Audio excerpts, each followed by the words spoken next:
What's up, guys?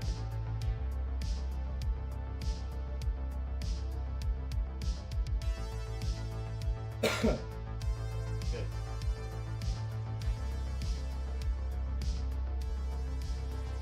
Okay. What is up, dudes? How are y'all?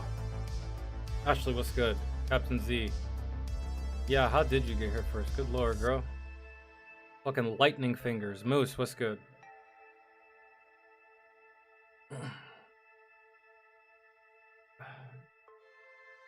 Happy Star Wars Day?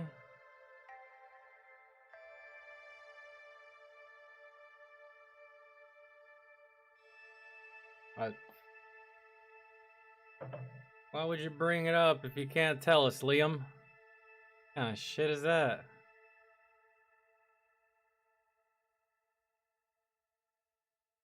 May the 4th be with you is now a new thing. Is that why my mom texted me that? No. Oh, God. I was confused. I didn't know what she meant by that. Bruh. Look, I can show you. I didn't know that was a thing. And my mom texted it to me. And I was like, I don't know what that means. Maybe that's like a new Hispanic holiday that she's using as an excuse to get drunk super early in the day. Because, you know, Hispanics, they like to drink. But yo, where's my text? Hold on.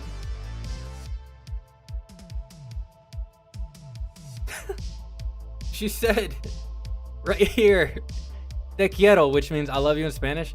Te quiero. And may the 4th be with you.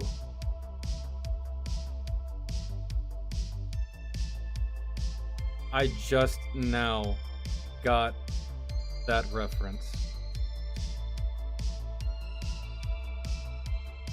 Oh my god, dude. That's like a L. That's like a L. My mother knows more pop culture than I do. How does that happen? That's a L if you ask me. Umbreon, what's good?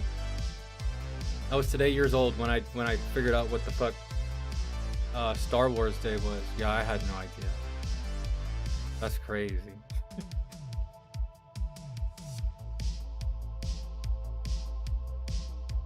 Good. Well, it is. Yo, Christian, I know you love Star Wars, bro. You don't have to tell me. Alright, so what do you guys want to do first? I'm thinking some like, well, I don't know what I'm thinking. What'd y'all put in the Discord? Check that out. Matter of fact, because I never checked. Oh.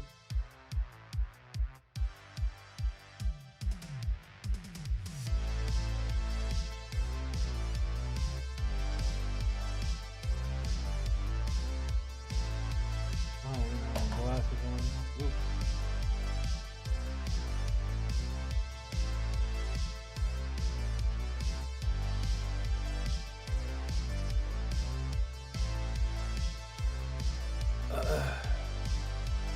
I love Star Wars before Disney got its nasty fingers on it. Yeah. Which is why I never bothered getting into Star Wars after the original ones that I watched in like the mid. Bro, I saw them as a kid, but I just don't remember shit, and I saw them once. I've seen most of the Star Wars movies, man. Even the ones from like, didn't they start in like the 70s? Even the one from the 70s.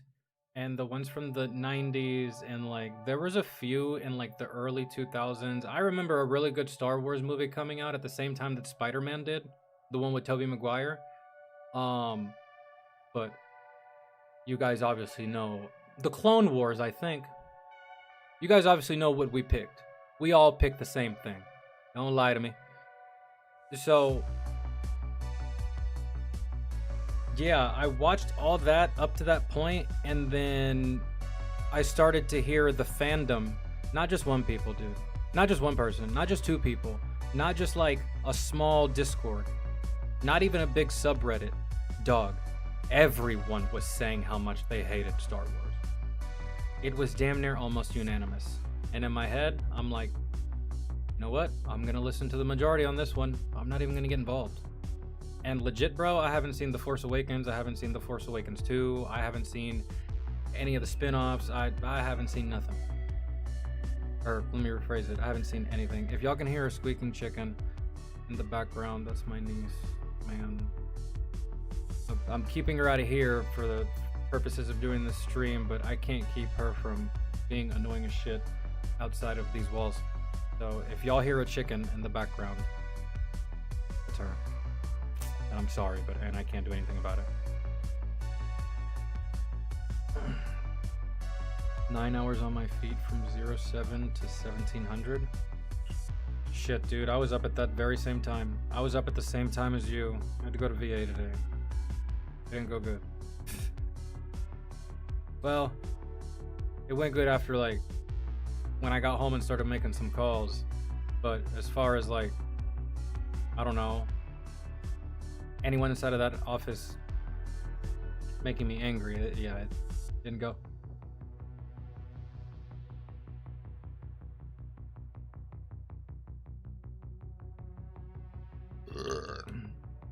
I seen Rogue One. I didn't even see that. I didn't even go back to see the stuff that was good, because there was some decent stuff in there, given all of the backlash that people had about modern Star Wars. I mean, I heard Mandalorian was good, right? And then I think I heard Rogue One was good. But at that point, man, you're just like, dog, y'all put out what? If you put out 10 things and 8 of them are bad, I don't really care to watch the ones that are good. You know what I mean? Because I watch those 2 that are good and I'm like, I want more. I'm still hungry. And there's plenty of food over there with the first 7, but it's not good, man. It's stale. It's been sitting out forever.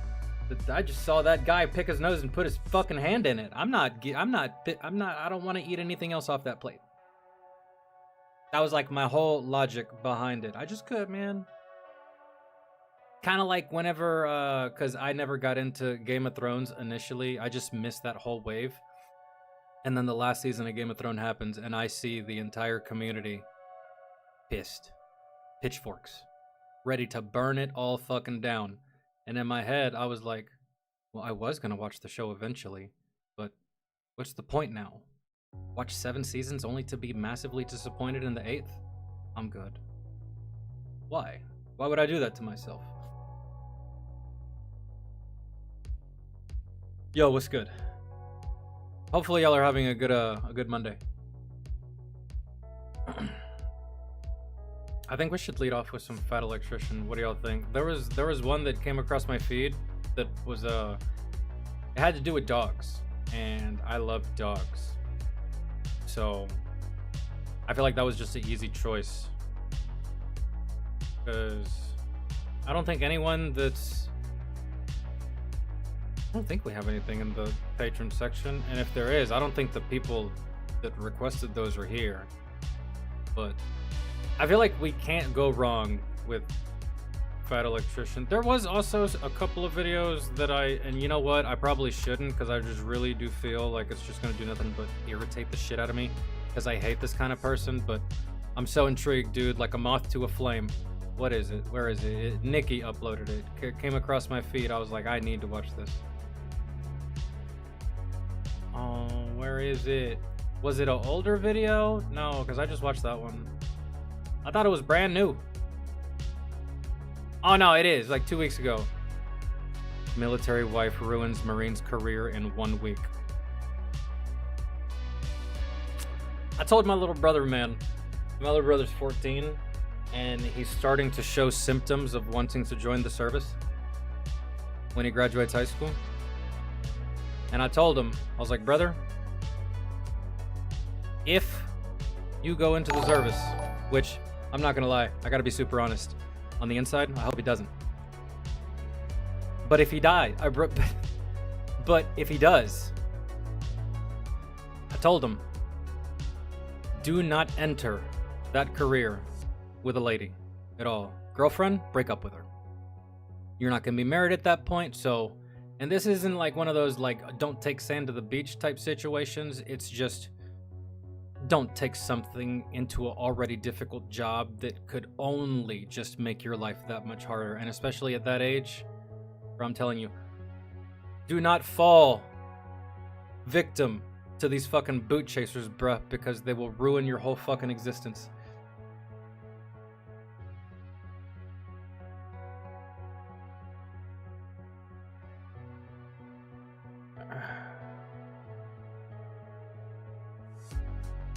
Yo, Terminator, thank you so much for the 2, and we're gonna do some Fat Electrician. I don't know if it's the one you requested. We're watching the Doggo video.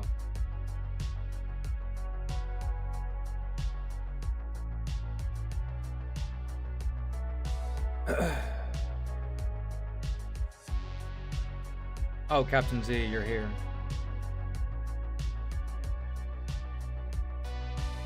Okay. Oh my god, I can't scroll. Why?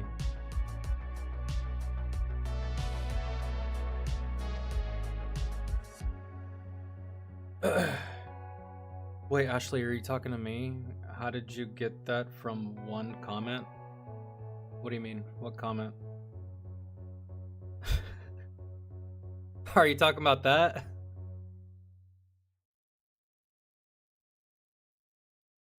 Oh. Okay, you're not talking to me. Alright. I was confused. Yeah, let's watch. I do want to watch that. Ooh. I did not look at how long that was. That is rich in time. Might skim it. But first,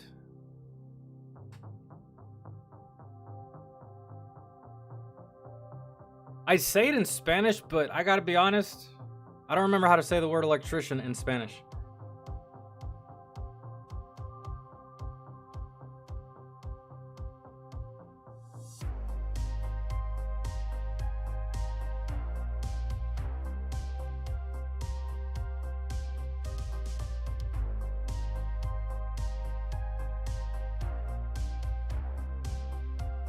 Oh, okay, yeah, I should have remembered that. I was saying it in my head, that's why I was silent for a second. I was like, how the fuck do you say that? El electriciano goldo. That electrician. America's top dogs.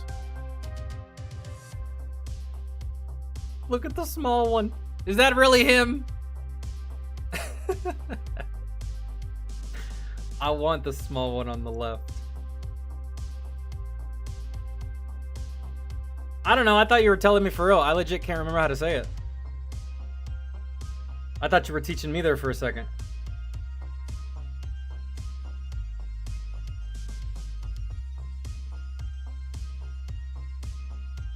Nah, Liam, if you really want to help me out, you can help me get a contracting job.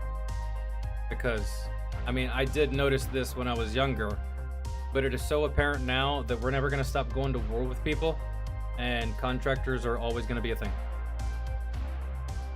So,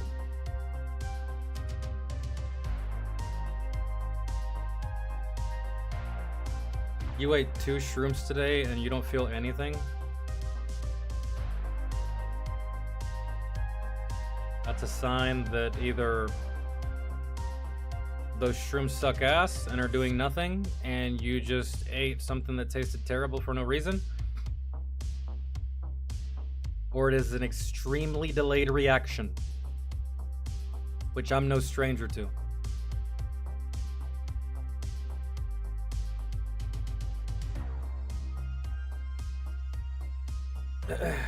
All right, doggy time.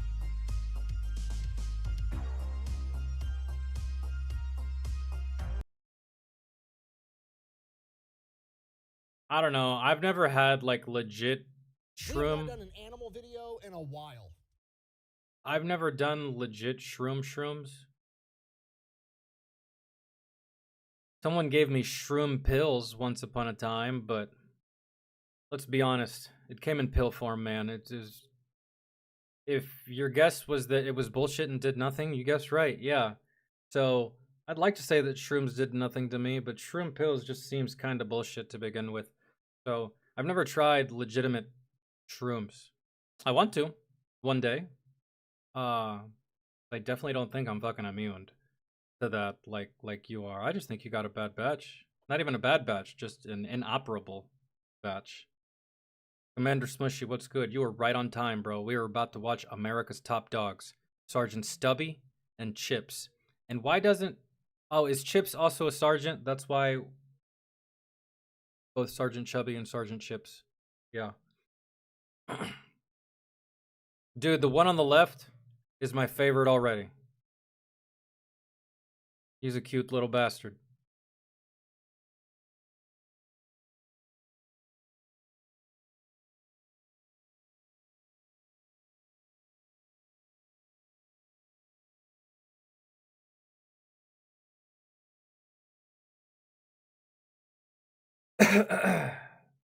There's a show called Godfather of Harlem, and it's about Harlem mob boss Bumpy Johnson.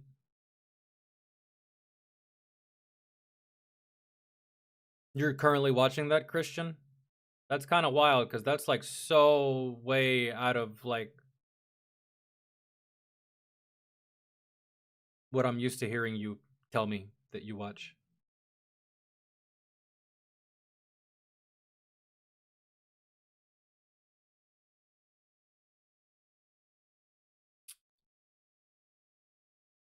I don't know, Ashley. I'd probably write your congressman. All right, here we go. And to answer what Fat Electrician said here at the beginning. We have not done an animal video in a while. It has, and I believe the last video that was a video about a horse. A very bad ass horse that, I mean, dog was on the front lines. Very mountainous terrain, up and down, back and forth, hauling equipment, hauling ammo. I mean, he literally defined the word or the phrase workhorse. I just can't remember the name of. I also think he was a sergeant as well. I don't remember the name. But it has been a minute. Braxton, what's good?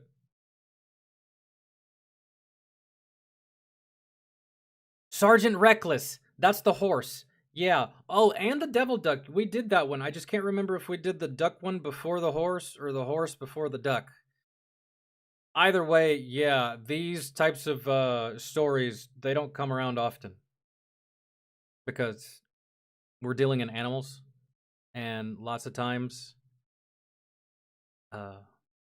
you know, very, very unique, very, very specific situations and where this flies. Where it flies all the time is with EOD. They always have dogs. That's the bomb squad right there. But as far as like, it's very uncommon. That's why these are so few and far between. As per Nick making them and as per me watching them.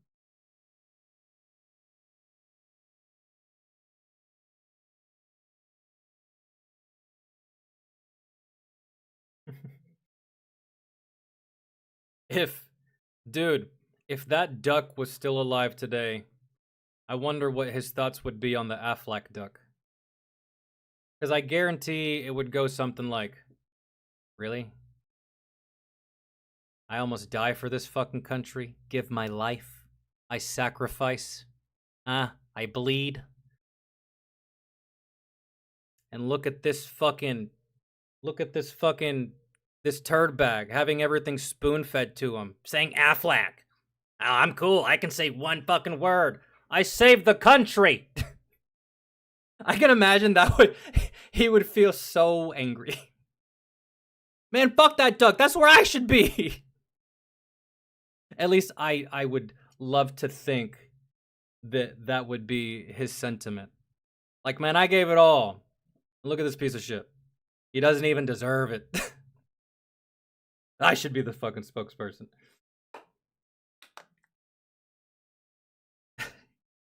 Angry quack noises. Imagine they fight about it. I'd pay to see that. Because how often do you see ducks going at it? Unless you just so happen to always find yourself. Went to the petting zoo a couple of weeks ago with my niece, and I saw what looked like to me 2 alphas that were coming dangerously close to coming to blows over a female. And I was like, see? Y'all both fucked up, man. Letting these hoes come before the bros. But animals, dude. They don't think like that.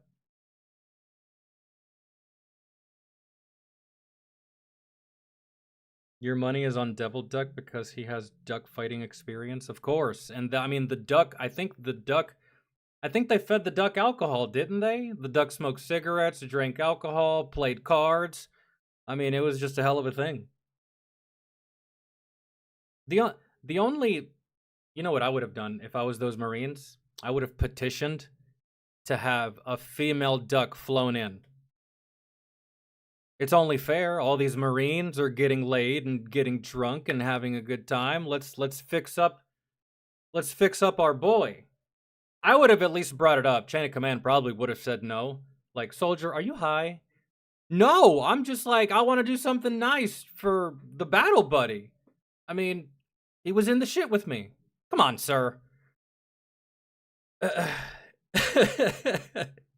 Duck abuse on who? The female that they're going to fly in? Yeah, I'm assuming if we apply human laws to these 2 ducks, technically we just trafficked this animal across state lines and different countries for the sole purpose of a sexual encounter. So you're not wrong. However, do we really think that the female duck is going to mind? I don't know. You don't know ducks like that. You're not Ace Ventura. And I know that Marine duck over here, he's going to be ecstatic. So I just feel like it's a win-win for everyone. Okay, we're going to start.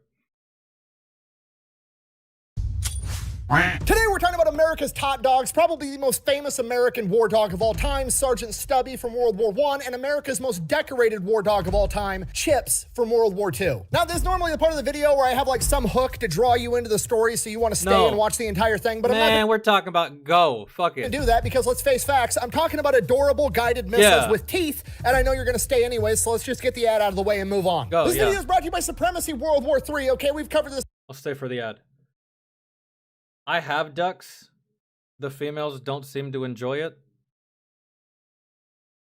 Well, I mean, they enjoy the ads. No, it's still going. Maybe that's just the way. I don't know. But I would assume their whole thing as an animal is to procreate, right? Most mammals, correct? So if they don't enjoy the experience, at least they'll enjoy the motherhood. Katai, what's good? And ladies, gentlemen, I'm strictly only talking about ducks. I'm not applying the same logic to real life sentient human females, okay? I'm just saying.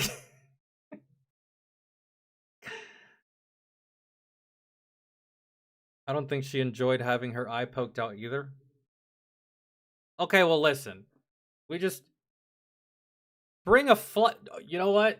To make you feel better about this, Ashley, bring a whole flock of female ducks and let them pick which one. Because you know us fellas pretty much stick anything. So bring in a gaggle of female ducks, and whatever female duck is like, yeah, I can do that. And then just let it happen. Because then there's consent all over the fucking place. How about we do that? But that's the thing. These are wild animals. You can't expect that. And hey, listen, if we can send a duck to war, we can definitely send a duck to get piped down. That's my whole thing. Oh. Send in devil chickens? I mean, dude, think about it. You drop about, well, obviously, not from too high because they will die upon impact.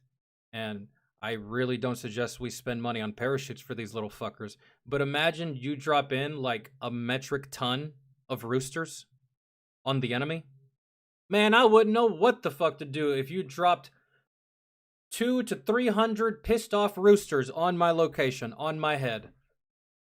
I think I would have much rather just you shot at me, to be completely honest. 'Cause 1, terrifying. 2, you caught me the fuck off guard. 3, I may laugh. That's not a good look in combat. 4, I don't know, but 4, it just seems bad. Can't even think. America has just entered World War I. Why? Because the Germans have just committed the cardinal sin that always gets America involved in military conflict. Yeah. They touched one of our boats. That's what I want to tell you, but technically, that's not true. I can't lie! You see, the Germans had used submarines to sink the RMS Lusitania, which was not an American ship, but it did have 128 Americans on board that were killed. Obviously, this pissed off a lot of people, but technically, they found the loophole. They didn't touch one of America's boats.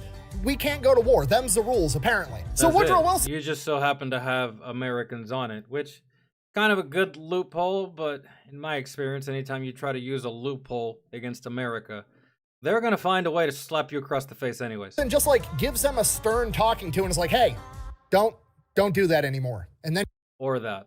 Yeah, pretty much. Which is probably the only time America will give you a verbal warning, but rest assured, you don't get 2 verbal warnings.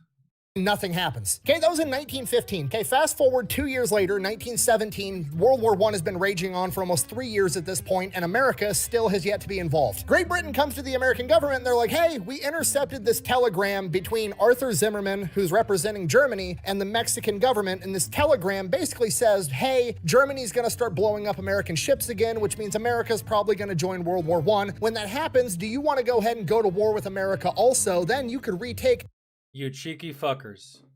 So you're gonna start you're gonna start attacking American vessels, forcing our hand. We go to you. Meanwhile, we're getting invaded from the south. Damn. Trifling. Texas, Arizona, and New Mexico, and it would take some pressure off of us. And the American government's looking at Great Britain like, really? Did Germany really say this? Or is this a British trick to try to draw me into your European conflict over here? I'm not sure I buy it. And then Arthur Zimmerman comes out of left field and tells an American reporter, basically, no, I said it and I meant it. And America can only have one response to that. Huh? So America joins World War I, but the problem is America doesn't really have a military right now. I mean, they have a military, but it's small, it's tiny, it's not some It's not fully fleshed out or developed yet.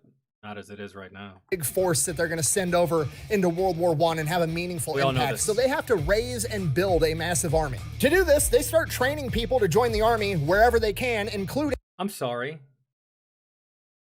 build a massive army. To do this, they start training people to join What? Surely, ladies and gentlemen, surely this screenshot, which looks like a legitimate real photo, was just for the optics and we're not training here. Surely this was just like, all right, the photographers are here, line up, like, do the shit y'all were doing in basic. Or maybe this was actually in basic training and they were like, all right, let's do a demonstration. This is how you. But even for a demonstration, man, if you don't get the fuck away from me with that thing, please, you don't go shove it into that damn tire over there. the army wherever they can, including college athletic fields like at Yale University, where they're training the 26th Infantry Division, aka the Yankees. It's basically basic training. They're going to teach how to march, they're going to teach a rank structure, how to salute, all that stuff. And then when they do actually get to the part of, here's a rifle, here's how to use it, they don't even have enough rifles for everybody. So most of these guys are training in firearms while holding like broom handles and sticks, imagining that it's a gun for training. It's a wooden gun. Oh! And one day, while they're doing this, It still hurts. So now, really, realistically, you just gotta get really, really close to the enemy and just hope that he's a bitch.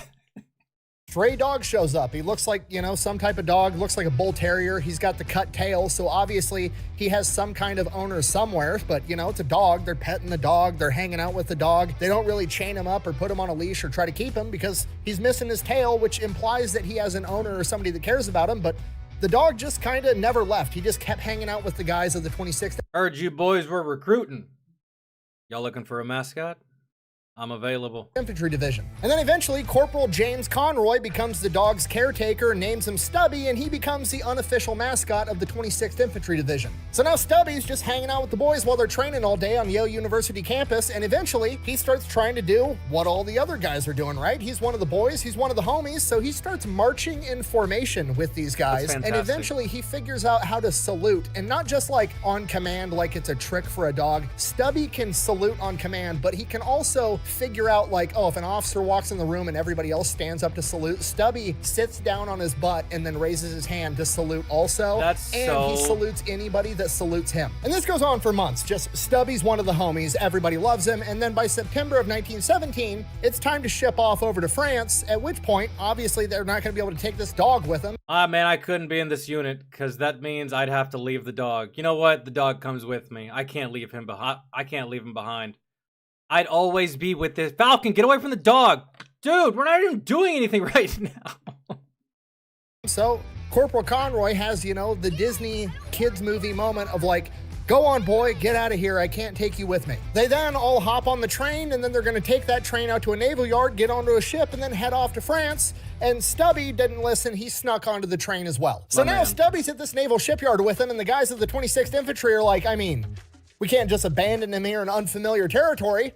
I would have been thinking, guys, he pretty much volunteered.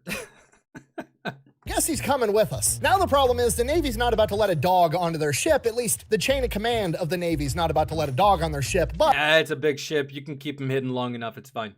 The man in charge of Stubby is Corporal Conroy, and Corporal is an E4. He's part of the E4 Mafia, so he goes over to the Naval E4, hits them up, and is like, hey, we gotta smuggle a dog onto your ship. And the Navy guys are like, fuck yeah. They hide Stubby inside of a coal bin, smuggle him on board, and keep him hidden the entire voyage to France. They make port, now they gotta smuggle him off. So Conroy just grabs a big overcoat, stuffs Stubby inside the overcoat, and is holding. I wonder if y'all had shifts to take the dog to do his business when he had to do his business. Hey man, it's your turn to feed him. It's your turn to take him out. And you're picking up the dog shit today. Okay? Right? Or at the very least, maybe they like set something up so he could go and they just either threw it off board or I don't know, picked up the turd, threw it in the toilet with their turds and flushed it. Who fucking knows, but they had to have had shifts for this little bastard. Him and just walks right off the ship while a bunch of the other guys are like running interference, trying to crowd around him not to make it obvious. Who's the ugly old brother? Say hello to Grandma. Somehow it works. They manage to keep him hidden for a couple of days, but then one day the chain of command walks inside of the tent and there's a fucking dog in the tent, and he's like, why is there a dog here? You guys. He jumped out of the water, sir. No bullshit. It was the craziest shit you have ever seen. Jumped right out of the fucking water like a majestic dolphin. Johnson caught him, and we're here now. I don't know what you want from us. Yeah, that's a horrible, but you gotta try, right? Can't have pets. And Stubby reads the room, sits down, and salutes this officer, and the officer's like, oh, he can stay. I'm going back home in a couple days. You guys are getting a new chain of command.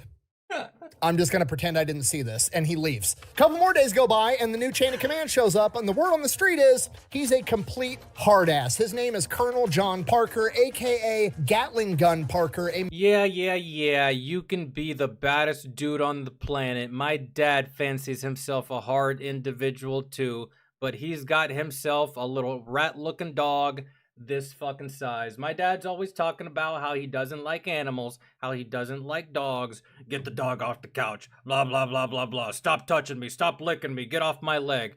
But he is the biggest, softest dude when it comes to dogs. He'll talk all this shit and be tough, but man, let that dog look at him with a sad face just one good time. He ain't hard. He ain't tough. Machine gun expert and combat veteran from the Spanish-American War. And you gotta remember, all the guys in the 26th Infantry Division are all like kids that just got out of high school that have been training on how to go to war with literal sticks and broom handles. This guy is So the fact that they accomplished what they accomplished just speaks volumes of these young men. terrifying to them. They're really worried about what's gonna happen. They might take Stubby out of the tent and shoot him on the spot. They have no idea. I love this movie, by the way. Yeah. Okay, full transparency, we don't know what happened between Stubby and Gatling Gun Parker, but what we do know is that apparently Gatling Gun Parker absolutely loved this dog, and all the guys that wrote about Stubby after the war said that Stubby was the only soldier that could talk back to him and get away with it. Epidemic in the Nethers is best we know about it. Gatling Gun Parker has officially co-signed. Stubby is now staying, and all the boys are going to go into more training in France, and this time they're fun. I don't give a damn how grizzled you are. That puppy or your daughter gives you a sad face, you turn into the biggest, softest bitch in the world. Believe me, I do the same thing with my niece. Y'all don't see how big of a bitch I am around her. Y'all really don't. Y'all just see the interactions we have here on camera. I try to be tough. I try to be stern. But y'all don't see all the times that that girl just flashes a sad look and it's fucking over for me. Right? So...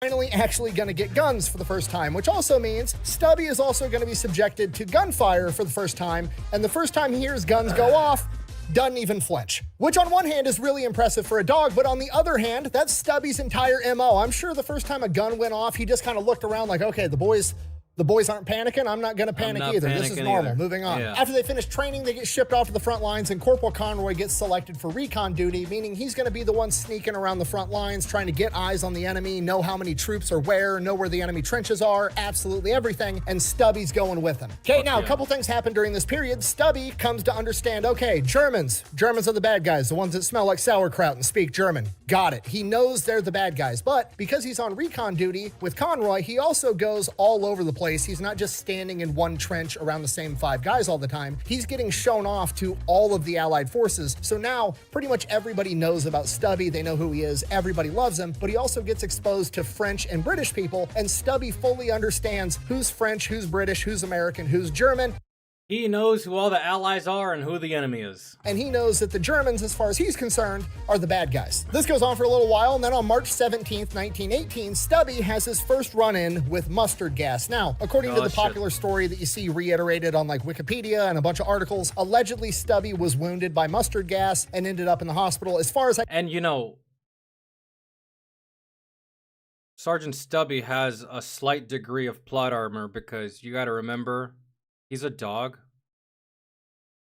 He's not a human American. A German sees an American soldier, bam, as fast as you can pull the trigger. However, he sees the dog, and as long as the dog doesn't have any American memorabilia that's easily identifiable, I feel like they would just look right past Sergeant Stubby, I think. I could tell that's not actually true, and it's not true because prior to this, Corporal Conroy and a French lieutenant had a custom gas mask made for Stubby. So while he was exposed to mustard gas, he had a gas mask, and as far as I could tell, he was never actually injured by it. So that's good, and even better than that, Stubby is a really smart dog that recognizes patterns and acts accordingly. So after being exposed to mustard gas for the first time, presumably from his perspective, there's a really high-pitched whistle from the artillery coming in, and then they land, and everybody freaks out and puts these masks on. Well, not all the humans can hear this high-pitched whistle as soon as a dog can, but Stubby can. So from that, because dogs can hear on a different frequency, so Stubby is pretty much alerting you a couple seconds prior to impact. From that point on, every time he hears the high-pitched whistle of incoming artillery, he starts barking like, what the fuck are you guys doing? We're supposed to be putting our masks on right now. And he ends up being the early warning system. It's the world's, I was gonna say it, it's the world's cutest alarm system for his entire section of trench, so everybody knows to put their gas masks on, which I cannot stress to you enough is a humongous deal, because when you're dealing with toxic gas, breathing in one breath is you're done. Yeah. Seconds actually matter. So even Stubby giving them a couple second lead time to be able to pull It's a their huge mask difference. out and get it on their face is huge and probably saved a ton of lives. But Stubby Because imagine all the soldiers that, even though they had a gas mask, they died in the process of trying to put it on because they couldn't get to it fast enough. takes it a step further, right? You have all the dudes on the line up in the trench manning their positions. They all hear the alarm go off. They don their gas masks. But a lot of guys are still back in these underground bunkers where they're sleeping or eating or doing whatever when it's not their turn to man the trench. And because the poisonous gas is heavier than air, the gas can settle down into these bunkers. And if you're stay sleeping there. down there and you don't hear the alarm go off, you're probably going to wake up dead. So every time there was a German gas attack, Stubby would bark. They would set off the alarm. Everybody would don gas masks. And then once that was happening, Stubby would go and run into all the bunkers and make sure that all the soldiers inside the bunkers were also awake so they could don their gas masks. And there was multiple accounts of soldiers that had been woken up and saved by Stubby. Because of this, Stubby was never tied up or put on a leash or tried to be restricted in his hell movements. no. He was pretty much allowed to roam around the front lines and do whatever he wanted whenever he wasn't with Conroy. He was hanging out with random soldiers. He was keeping people company. Maybe he was saving lives, but he just kind of got to come and go as he pleased. And at some point or another, he got a habit of going AWOL. Stubby would just kind of up and disappear. Nobody knew where he was. He was absent without leave. He was off doing his own thing on his own little personal side quest. But nobody really cared because he always came back, and as Conroy later put it, he always showed back up clean and sober, so whatever. But then one day, Stubby didn't come back. He was probably taking some insane shits or looking for strange. You know what I'm saying? And it was way longer than he'd ever been AWOL before. And eventually, after days, everybody just kind of presumed that Stubby'd been killed. And a few more days go by and still no Stubby. And the entire regiment in that section of the trench is just, Stubby was everybody's dog, and everybody's acting like their dog died. Yeah, that's rough. It's... And then a couple days after that, there's this French unit coming through their AO, and one of the 26th Infantry guys, not Conroy, just one of the random guys, but obviously well aware who Stubby is, sees that a French lieutenant has a dog that looks an awful lot like Stubby on a leash. So he grabs some of the boys and they go over to How dare you? investigate, and sure enough, it's Stubby, at which point he politely informs the French guy, "That's my fucking dog." And the French guy says, "No, it isn't. It's my dog." I'm willing to fight you over it. At this point. I'm willing to fight you. Now, to be completely transparent, I've got a pretty good idea what happens next, but I can't state it as a fact. But according to the historical record, the French were then threatened with disciplinary actions if they didn't turn over the dog. Translate. You're gonna have to call the fucking United Nations and get a fucking binding resolution to keep me from fucking destroying you. I will fuck you up! So yeah, the French went ahead and I am so ready to fight over that. Go ahead. Fucking run it, dude. surrendered Stubby over to the 26th Infantry Division, which is just, foreshadowing for the next World War. So Stubby's back. He's going on recon missions with Conroy. He's hanging out with the boys on the front line. He's being the early warning system, and then they teach him how to kill rats. Again, seems like something minor, Rat King. but it's actually a huge boost to morale because the rats were just making everything absolutely miserable living inside of these trenches. You're in close quarters with all the Not really the actual definition of Rat King, because Rat King just involves only rats. But you know what I'm saying. guys. Everybody's getting sick. Everybody's cold. Everybody's hungry. And then you've got these big ass rats that are the size of house cats running around. And these rats are carrying lice and fleas. And the lice and fleas are just making everything about life miserable. Here comes Stubby to kill. Dude, you know how fucking mad I would be? A rat the size of a house cat? I'm sorry, Sergeant, but I had to discharge my weapon. It was on my fucking leg. No. That all the rats. From here, the 26th Infantry Division gets orders that they're going to be going and moving to a different section of the Thank trench God. where they're going to be relieving the 1st Infantry Division, and they're going to do it under the cover of night, not wanting the enemy to know about their troop movements, what fine. Get me the fuck away from these rats. units are where, so on and so on. So that's what they do. They do everything at night. They try to be sneaky. First morning, they're there. The Germans have a big-ass sign hung up that says, "Welcome 26th Infantry Division." Obviously, the Germans know that they're there. Probably not a good thing, because the Germans probably assume that that means that these are fresh new recruits that haven't seen combat and aren't trained and it's going to be an easy fight, so they're going to launch a massive offensive, which is exactly what they do, and it becomes to be known as the Battle of Sedge-Prey. During this battle, Stubby... Which is why y'all felt so cocky enough as to hang a big-ass banner, basically telling your opponent that you know they're there. Is doing exactly what Stubby does. He's alerting for incoming artillery. If he's not doing that, he's hanging out with wounded men, trying to improve morale. The accounts vary, but at some point during this battle, Stubby takes shrapnel in his chest and his leg, either from a German grenade or from artillery. He is then rushed to the rear to the aid station by his guys, and they try to give him to the doctor, and presumably the doctor's like, major battle going on, kind of busy, don't have time to deal with the fucking dog right now. Not realizing that, yeah, he sees a dog, but these guys don't see a dog, they see one of them. An altercation ensues, and ultimately, the doctor winds up taking care of the dog. Reminds me of that one scene from the movie Lucy. Y'all ever seen the movie Lucy with Scarlett Johansson, where she literally holds the surgeon at gunpoint? She's like, I have so and so many kilos of a drug inside of me. I need you to take it out now. Cocks back the trigger and literally gives him a choice. Do it or I'll kill you. That's fantastic. Stubby winds up getting the shrapnel removed, his wounds cleaned, and spends a month recuperating, and then returns back to the front lines with his men. By July... I really hope that y'all award this dog with a Purple Heart, or I'm going to be very upset. 18th, the Allied forces go on the offensive. It is no longer stand in the trench, wait for the enemy to bomb rush you, and shoot him down with Yeah, fuck that. You shot my dog. We're fucking you up. Machine gun. It is now, we're getting out of the trench and we're advancing towards the enemy. The Germans are retreating, so they're trying to get back there, cut them off, capture as many Germans as possible, and the fighting is no longer in trenches. A lot of it's out in the open. And while the 26th Infantry guys are doing that, Stubby is right there by him, and he figures out a new way that he can contribute. With the battle now out in the open, it's way more chaotic. If somebody gets wounded out on the battlefield and can't move, it's hard to get them a medic, to get them off the battlefield, to get medical care. So Stubby goes out and he finds wounded soldiers, knows where they are, and then takes off running, grabs the medics, and guides the medics back to wounded soldiers to get these guys off the battlefield. That is so good. Yeah, because you don't have to just aimlessly wander out in the open and risk getting popped, because as a medic, I'm sorry, you know this is your reality, but I see you, man, I'm shooting you first.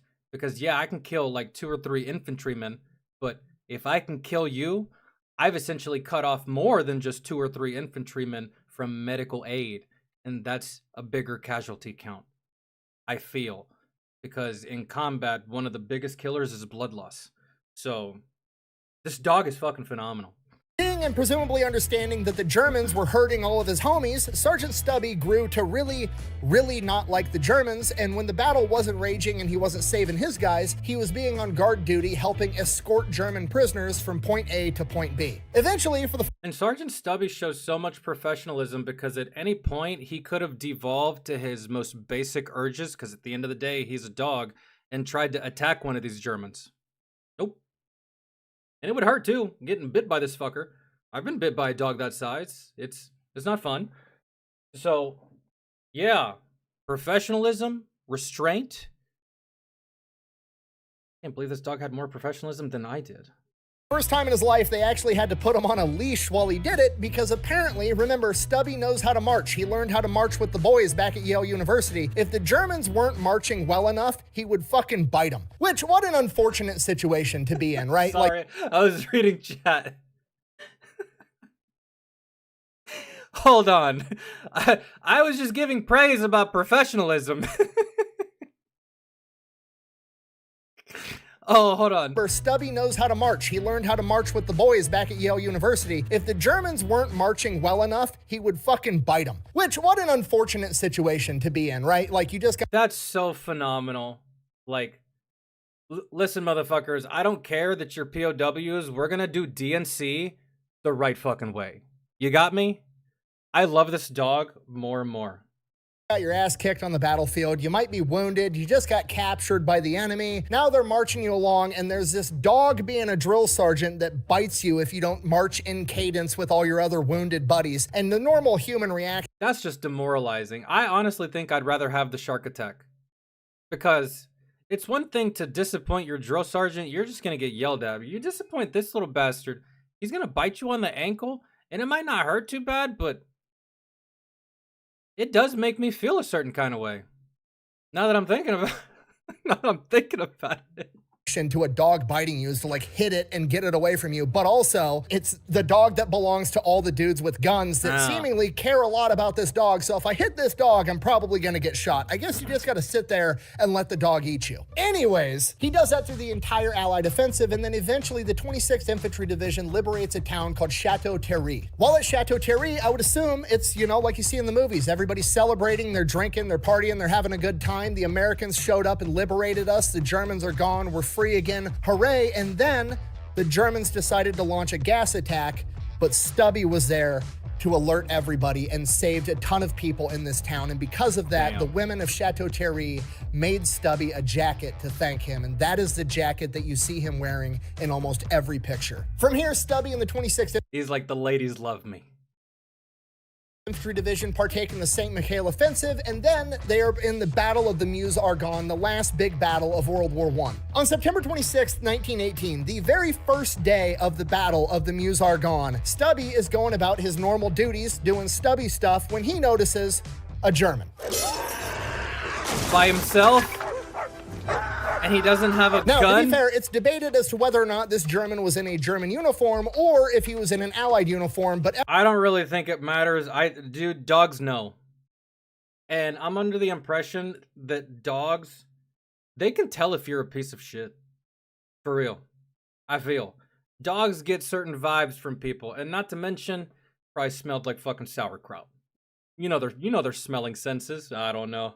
Everybody pretty much agrees this guy was a spy, and Stubby found him. Personally, I like to think he was in an Allied uniform being extra sneaky, and Stubby just rolls up like, you don't smell like one of my boys. You stink. You smell like beef and cheese. You don't smell like Santa. At which point, the German just knows he's cooked. Stubby then proceeds to bark, alerting the rest of the guys to this intruder, biting him in the ass and wrestling him to the ground and holding him until his guys can come capture him. I said, doggy, please don't bite me, dog. And I turned around and That jumped on isn't- the fence. The dog grabbed my ass. For this, he receives an honorary battlefield promotion to sergeant, and his sergeant stripes are stitched onto his jacket that was given to him by the women of Chateau Thierry. But it gets better, because on the spy, they found an Iron Cross, which is like the highest medal that you can get in the German military at this point in time. And under the rules of fucking finders keepers, that is now Sergeant Stubby's Iron Cross, which he then had mounted on his jacket in the very appropriate location of right below his ass. From here, Stubby continues to serve with his guys all through the Battle of the Meuse-Argonne and all through the rest of World War I until Armistice Day, when it... You know, I really don't mind that this dog had a more illustrious career than all of us combined. I just think that's fucking fantastic. comes to an end. When it was all said and done, Sergeant Stubby had been in combat for 18 months straight. He helped in 17 battles and 4 major offensives. And after the war, Sergeant Stubby became a celebrity. He was America's goodest boy. He led parades. He met 3 presidents. He met General Pershing, the American general that led all of World War I for the American side. And General Pershing gave him a gold medal. And the rumor is Pershing also made his promotion to sergeant official, but there's no documents of that actually surviving. But let's face it, if General Dude, Sergeant Stubby was like, I didn't choose the heroic life chose me. I swear. Jack Pershing looks at you and says, you're a sergeant? You're a sergeant. I don't care if he signed the paperwork or not. Sergeant Stubby and Conroy basically traveled the country on Your great-grandfather served with him? That's phenomenal. this enormous PR tour where he is given a ton of different medals and awards from different humane societies and military organizations, all of which get donned on his jacket. And after the PR tour, Sergeant Conroy takes him back home, where he gets to live happily ever after until finally passing away at the age of 10 in 1926. Well, you said that they thought that he belonged to someone. I guess, no one ever came forward? Because, dog, you got me fucked up. If Nova disappears and then shows up on CNN fighting on the front lines in fucking Iran, Nova the Rottweiler, I feel like I would notice that. Just a little bit. But no one came looking for him. Maybe he is like the world's greatest stray dog. I don't know a lot, but I do know it's a good thing for the enemy that Sergeant Stubby got a happy ending. Yeah, it is, because had y'all killed that dog, man. Yet, y'all see how emotional we get whenever y'all kill one of our homies.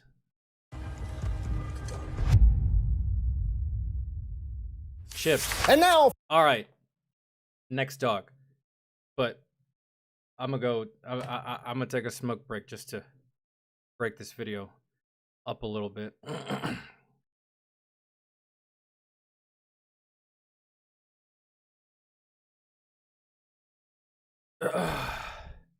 Is it really?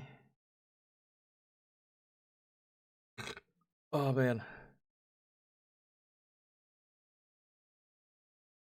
Okay, cool. No. All right, I'm so down for this next one, but I'll be right back. Dude, I can never. In Mexico? What branch was your grandfather in? Dude, my grandfather on my mom's side, my mom's dad, he served in the military. And I think he was Army, but for the life of me, I have no idea what he did. And my mom has never told me of anything that he did. Not because of shame or anything, I don't think. I just don't really think that there's anything to tell from his time in the service. That, or he never spoke of it, or never told her, or maybe he did and she forgot, but like, she never told me anything outstanding or out of the ordinary, or I have no idea about that man. Pancho Villa? Dude, I swear there's like, I heard that name referenced as a child. I just didn't know what it was. Crazy. I'll be right back. Well, I don't want to leave you on a fucking... Hey. Okay.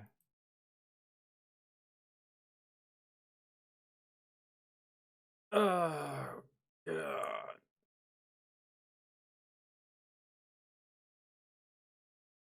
Go here. All right. What kind of dog was Sergeant Stubby? Looked like a pug, right? Like I can't believe I didn't ask that during the segment on Sergeant Stubby. What breed is he? Because I'll tell you what, he is way smarter than some dogs I've seen that are notorious for being smart. Like, this dog was exhibiting like Belgian Malinois type behavior, because those dogs are hella smart. Like, really, really smart. Like, on the same level of like German Shepherds and shit. Actually, some would even argue that they're smarter. But like Bull Terrier, yeah, that little thing was perceptive. Very, very intelligent. I just think I think those dogs are cute. I've never owned one. I have favorite breeds that I typically just stick with whenever I'm dealing with dogs. The only way I'd have a Bull Terrier is if I just so happen to find it. And I'm just like, yeah, you're too cute to me to take back to the shelter. I know what they're gonna do to you. So I'd keep it. But usually when I've had dogs, I've just gone to the rescue, gone to the Humane Society.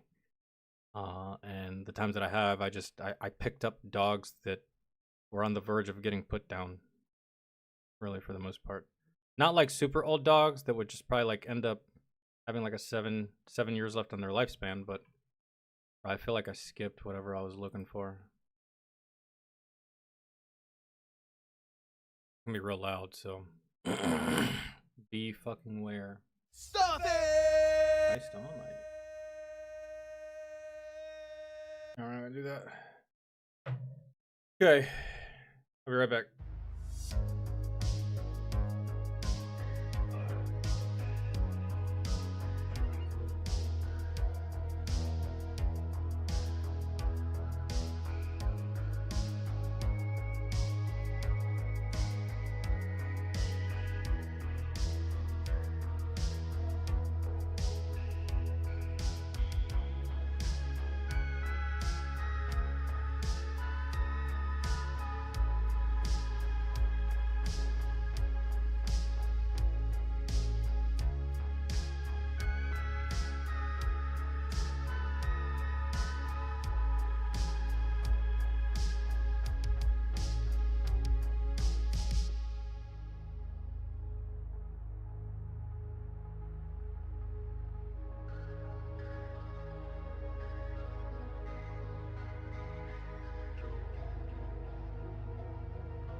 Okay.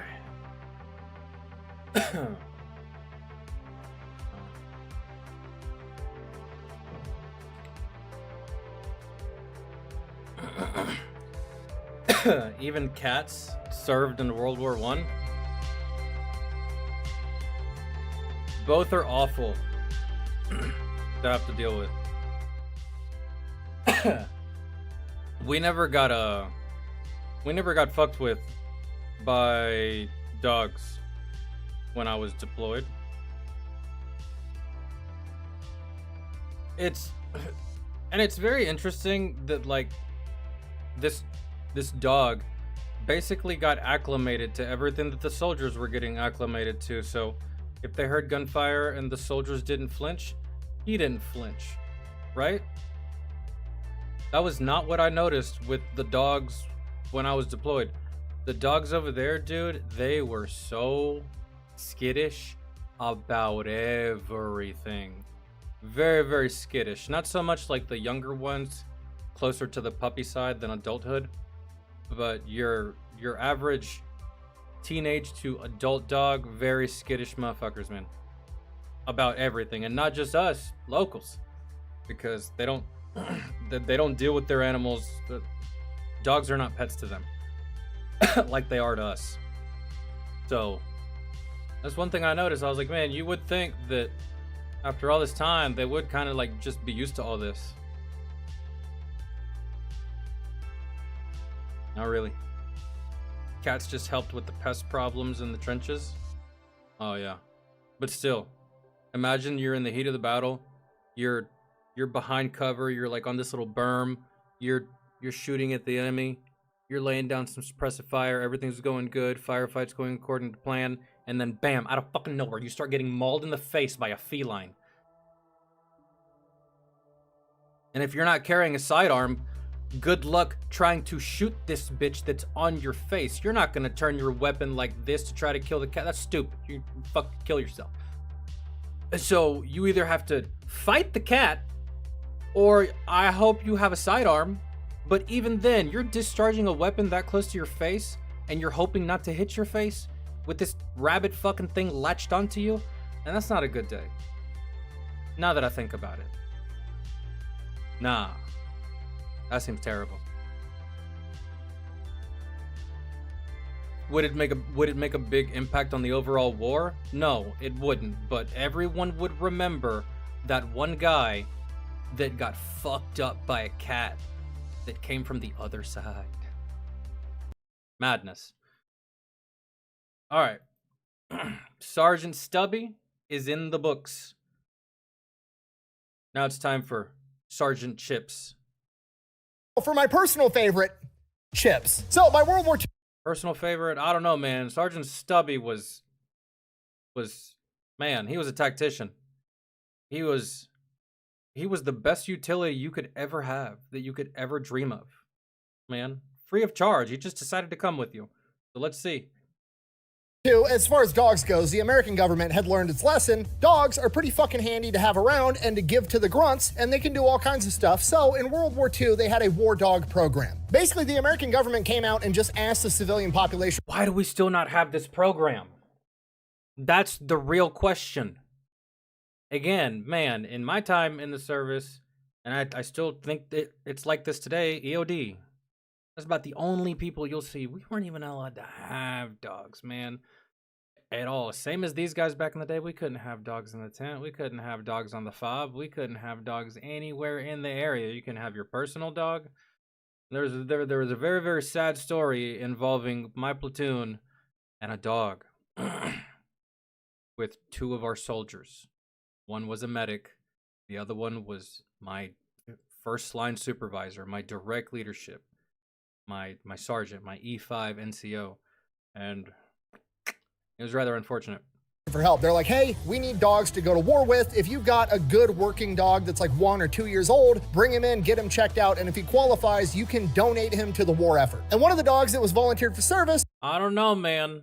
I kind of love my fucking dog. You're gonna have to give me a little more than just like a thank you for your service for my fucking dog. I don't think I could donate my dog, guys. I don't know about y'all. I'm not willing to put a price on my dog post-purchase. Was Chips, a collie husky German shepherd mix, and he came from Pleasantville, New York, from the Wren family. The Wren family had 2 young daughters and a brand new baby. But it's a good thing because, you know, either people that can't have a dog or probably aren't good dog owners, or people that don't really, I guess, like their dog, because there's people like that out there. They can just give their dog to this, and hell, they're no worse here with the military than they would be with you getting their ass whipped for no reason. I don't know, or starving, or running away and getting lost, becoming a stray.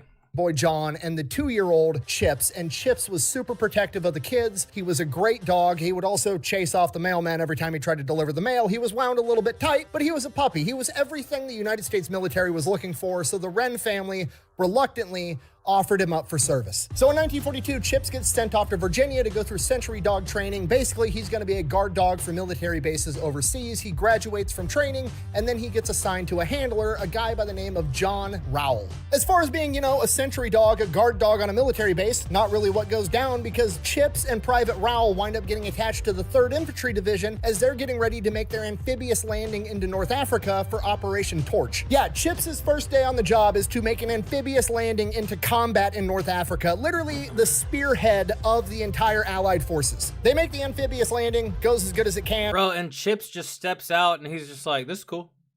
All right, bet. Meanwhile, all the other humans are like, shit.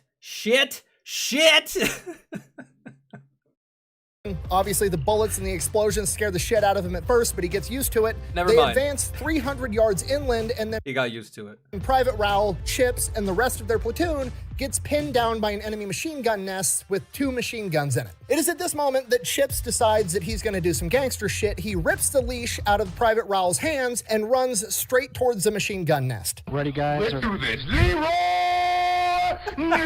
Jenkins! Oh my god, he just ran in. Somehow he manages to That's not get so shot, good. jumps into the enemy machine gun nest, and then within a couple of seconds, all of the machine Yeah, Chips is actually very cute now that I've seen more pictures of him. But man, Sergeant Stubby, we got to do it. We got to hold a vote, especially in the comment section when I upload this. Who's cuter, Sergeant Stubby or Sergeant Chips? I gotta go with Stubby, man. Look at that face. You see his face? Come on. My decision's final. machine gunning towards the men stops, so the men start advancing, and as they're advancing, they hear gunshots and screaming going off inside the machine gun nests, and then everything gets quiet, and everybody's like, shit, Chips just got killed. Call an ambulance! But not for Chips. But not for me! A couple seconds after that, the screaming resumes as they see Chips dragging an Italian machine gunner out by his neck. Private Rao calls Chips off before he kills this guy, and then 3 more soldiers walk out with their hands up and surrender. From here, they... I'm so demoralized if I'm the enemy. Like, sir, fuck the troops. They got this dog. If we can't even deal with the dog, fuck this war. We're not... Yeah, I bet y'all weren't expecting that. Y'all were just hunkered down, nice and safe, right behind your machine gun, feeling all cozy, and then... Damn. Yeah, I'm going with Stubby, dude. take the enemy soldiers prisoner, then they go inside the machine gun nest to see what went down, and both machine guns are ripped off of their mounts. And Chips has burns on his face and mouth. Chips had went in there, fought 4 grown men, and ripped both the machine guns off their mounts so that the men could advance and get him. Despite being wounded, he stays in the fight all day long, and later that evening, on the very same day, 10 Italian soldiers are planning on launching an ambush on his platoon, but Chips manages to spot him, alert his men, and they get captured and taken as prisoners as well. And that's just the first day. Chips and the rest of the 3rd Infantry Division fight all the way through Morocco and Algeria, and once they capture those 2 countries, there's a little bit of a lull in the battle, at which... I'm sorry, dude. I'm still stuck on the 1v4 and the dismounting of 2 machine guns. That's... Man, to be a fly on that wall of that fucking... Golly. I'm just picturing it in my head, man. 1v4. A dog. That's... point, the platoon leader for Chips's platoon nominates him for the distinction. Stubby is the cutest. Sergeant Chips is the badass. That's just... Distinguished Service Cross, the second highest medal in the United States military, second only to the Medal of Honor. This gets kicked up the chain of command to Major General Leon Truscott, and he's like, all right, I don't know if I can give a dog the Distinguished Service Cross. Bullshit. We're gonna give him a Silver Star, and he approves it, and Chips is awarded a Silver Star. Not an honorary Silver Star, not a special award for dogs. Chips, the dog, is given a legitimate Silver Star. Good. At which point, apparently General Eisenhower, you know, like the Allied Supreme Commander, the most important general for the Americans in World War II. He's like, explain this. And then they do, and he's just like, carry on. Wants to meet the only dog in American history that has a Silver Star, so he goes to meet Chips. And apparently nobody told Eisenhower that you're not supposed to try to pet sentry dogs because they're instructed to bite anybody that isn't their handler that tries to touch them.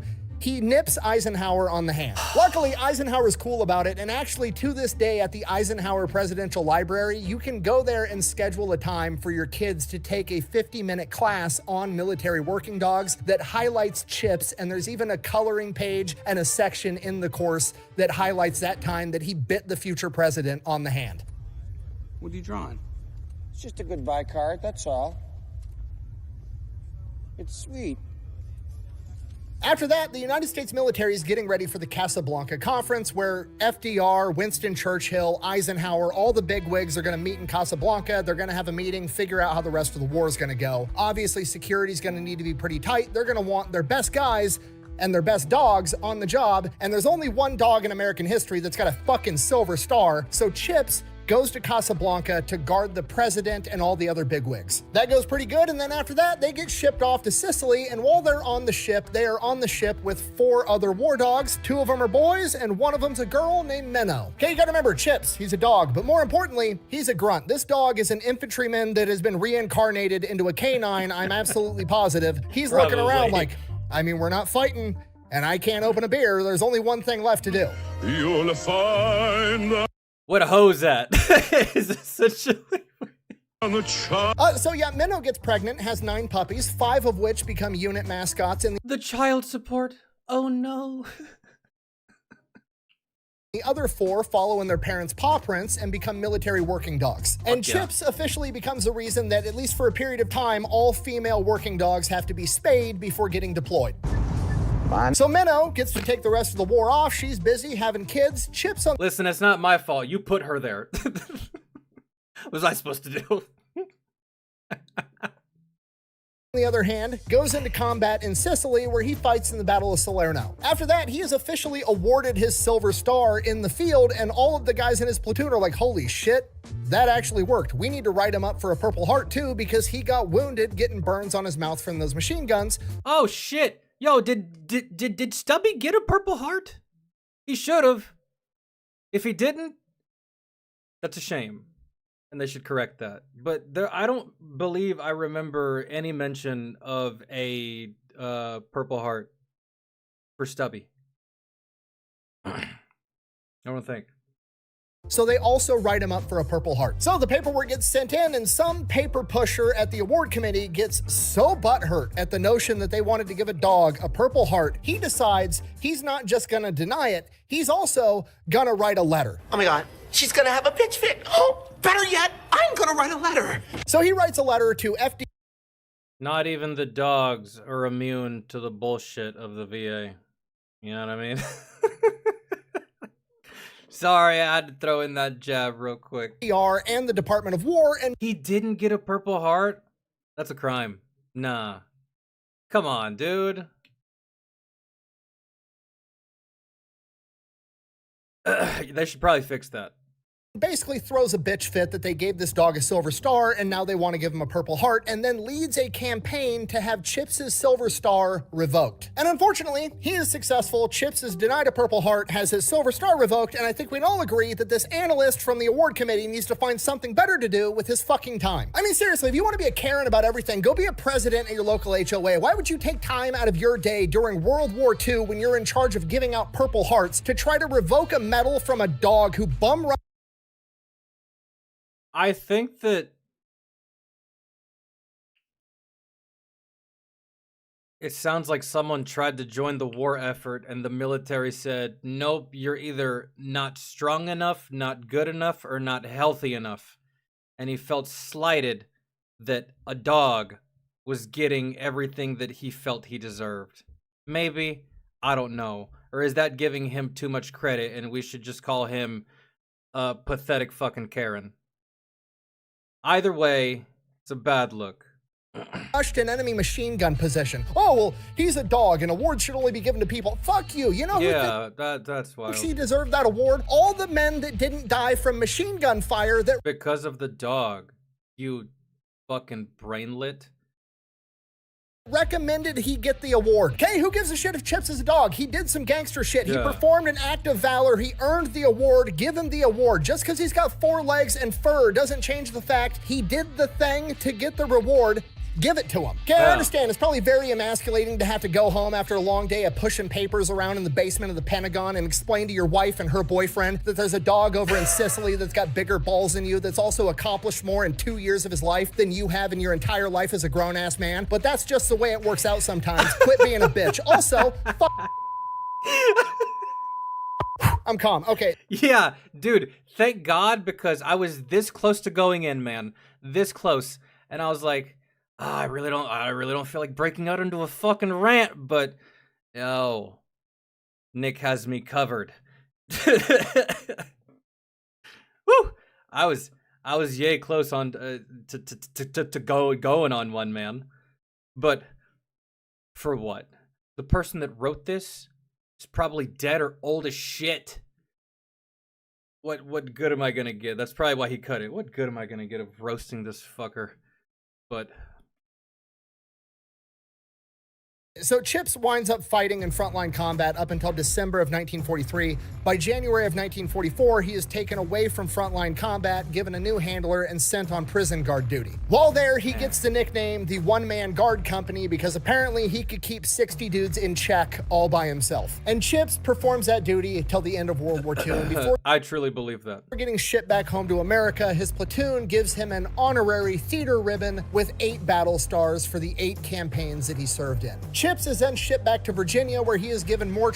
In my head, fuck that guy. He has a silver star and a purple heart. And that's fucking canon. That's the way it happened. And I don't give a fuck what the government says.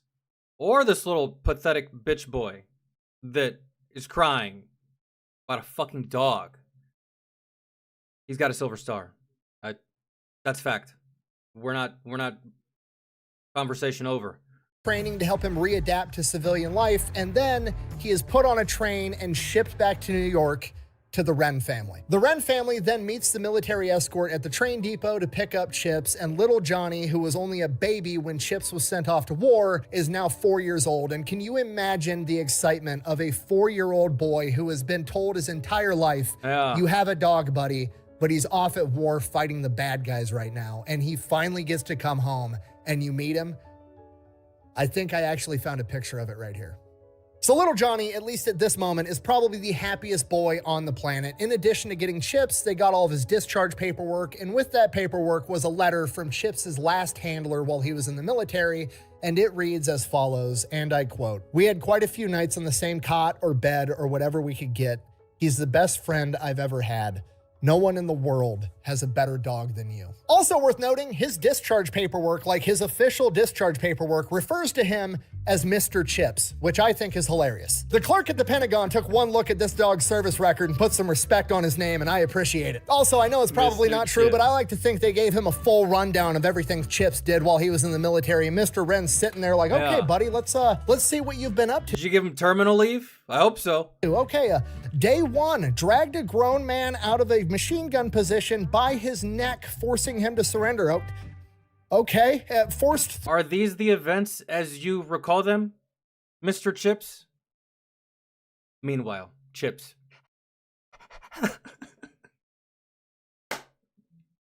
It's so good. 3 more guys to surrender, suffered burns to his mouth after dismounting a machine gun by himself. Holy crap, this dog is Awesome. Then proceeded to capture 10 more guys on the same day. Holy shit, honey, our dog is a superhero. For this, he was awarded the Silver Star, then had his Silver Star revoked. Then he was the guard dog for FDR. Then he bit General Eisenhower on the hand. What the fuck is happening right now? What did you do? Then on a boat to Sicily, he fathered 9 children and is formally the reason that all female working dogs have to get neutered. I don't... Sweetheart, Chips might be the man of the house now.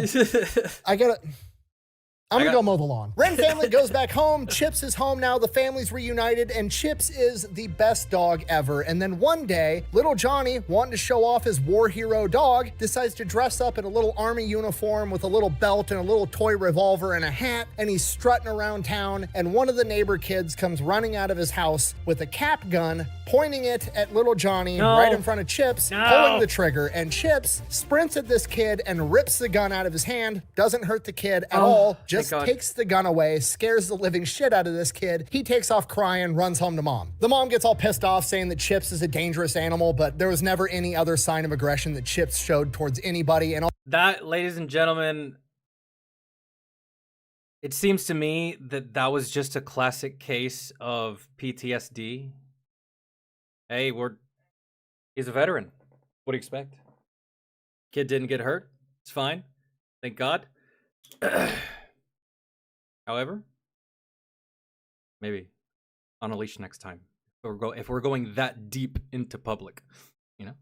All he did was take the gun away. The kid wasn't hurt. On another occasion, later that summer, the family goes out to the beach. Obviously, they're bringing Chips with. He's part of the family. And little Johnny gets swept up in the current and pulled out farther than he's comfortable. Nobody noticed except for Chips. And Chips went out there, dragged him back onto the beach by his swim trunks, saving Johnny. And Chips and the Wren family got to live happily ever after. Unfortunately, ever after didn't last long enough. 7 months after being reunited with the Wren family, Chips would pass away from kidney failure and be privately buried by the family. And that is the story of America's top dogs. Chips, the most Dude, he survived combat, so that's good enough. Decorated war dog in American history, and Sergeant Stubby, probably the most famous war dog in American history. Thank you for watching. Best way to support the channel is go buy some merch, maybe drink some Echelon, check out echelon.tv. Links for all that over at thefatelectrician.com. Quack bang, out. The Cutie and the Demon. I think that's what I'll title the YouTube video. Yeah, Chips is the... Let's read the comments. I didn't even think about that. AWOL, absent without leash. Well, there's a loophole for that charge. I'm actually gonna act as his attorney. A leash never existed, okay? He can't be absent without leash when a leash was never provided for weeks on end. I got you, Sergeant Stubby. I'm not gonna let the UCMJ do you dirty. E4, we must smuggle dog. He is one of us. Navy E4. Fuck yeah. Yeah. Oh, that's so good.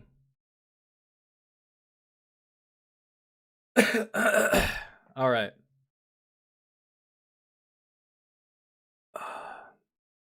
What was that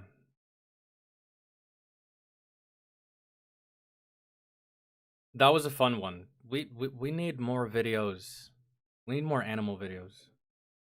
Well, like that have historical value. I don't want to watch dog clips. I do that enough with my niece.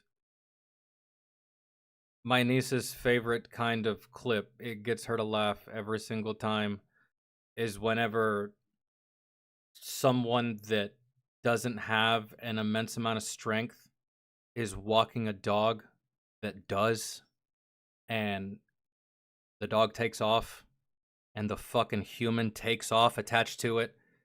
Dog, that shit right there, it kills my niece. There's plenty of, like, dog clips out there, dog videos. We watch a lot of them together, but that one in particular, it slays her. And I'm just like, that's funny. Stubby did earn a Purple Heart? Oh man, which one is it? Or which one isn't it?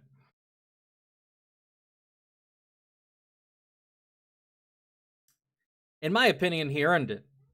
But was he given one? There is a difference. Because I gotta be completely honest. I don't really feel like I earned mine.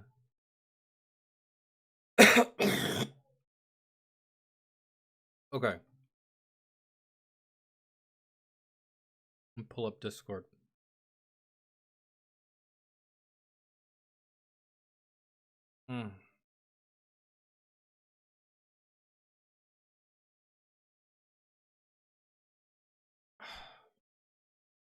Sorry, Discord takes a minute.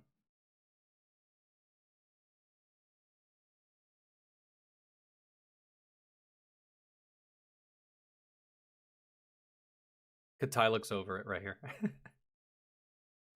I haven't seen this video yet. I'll watch it whenever I'm done.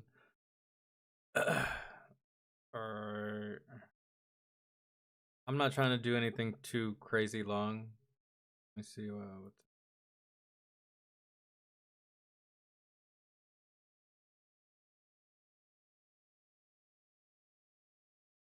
Okay.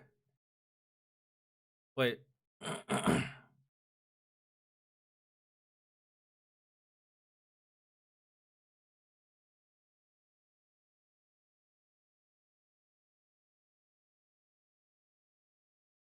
Captain Z, are you still here?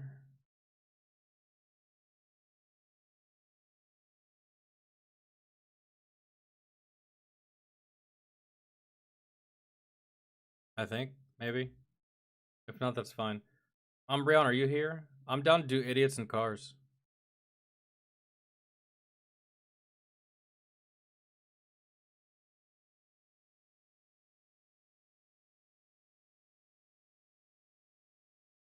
Dude, holy shit. It's fucking... I can't complain. I spent way too much time complaining about being cold.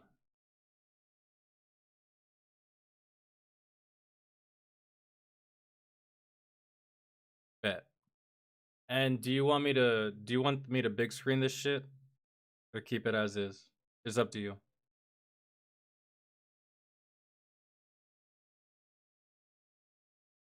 Oh, is it this one? Yo, how in the shit? There's no way.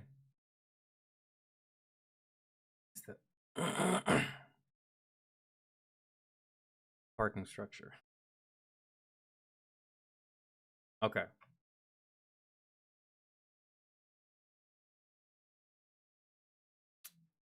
Gotcha.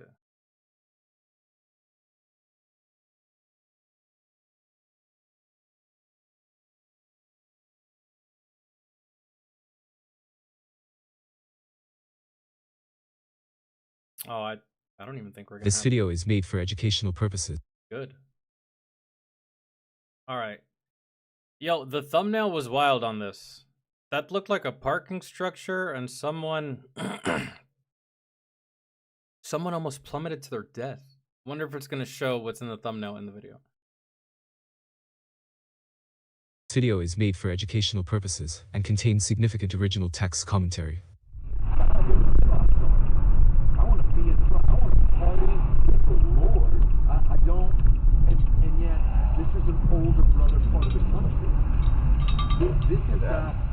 Why are you stopping?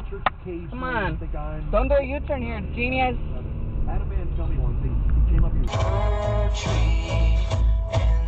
Why do people do that?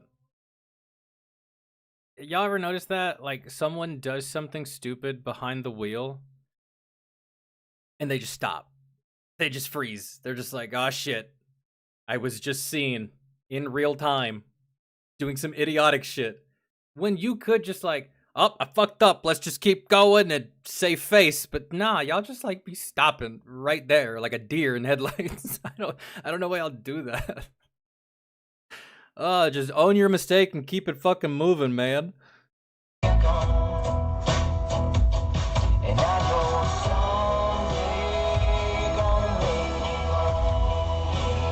I didn't read the text, but I don't think you can go that way. Holy shit. Y'all both fucked up. Craig.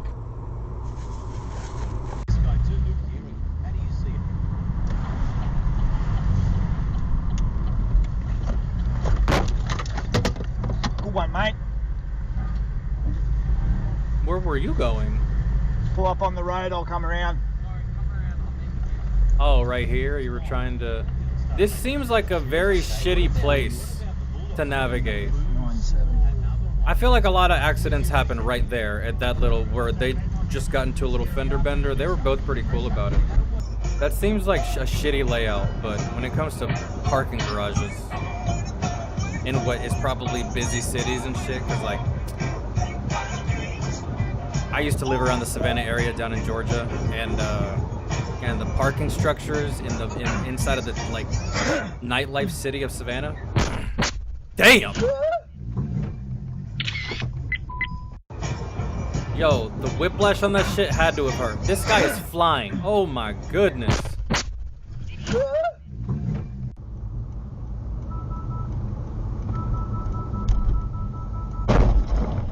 Oh my god, bro. I know.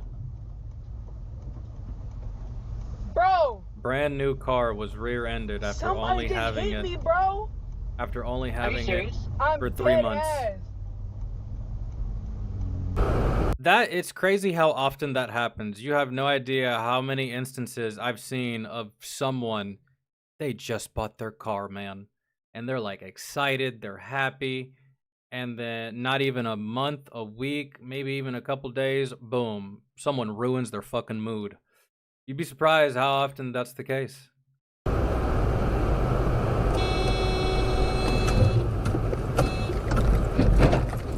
You dare drive like this when it's snowing. It's not actively snowing, but like...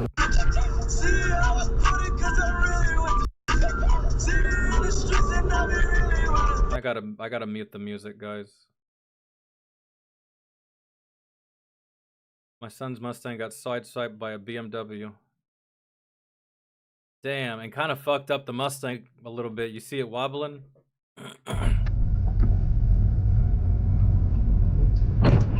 Man. Guys, remember how I told you all those years ago that like I made a really, really bad mistake by hopping behind the wheel of a car intoxicated? It wasn't that intoxicated, you know, that y'all have heard the story, right? But this is literally the accident. That guy was going literally not fast. This guy was going not that fast, and it played out just like this, except instead of, in my situation, the person wasn't coming from across the street, they were coming from here, from this side, and I was taking a right, they were going across.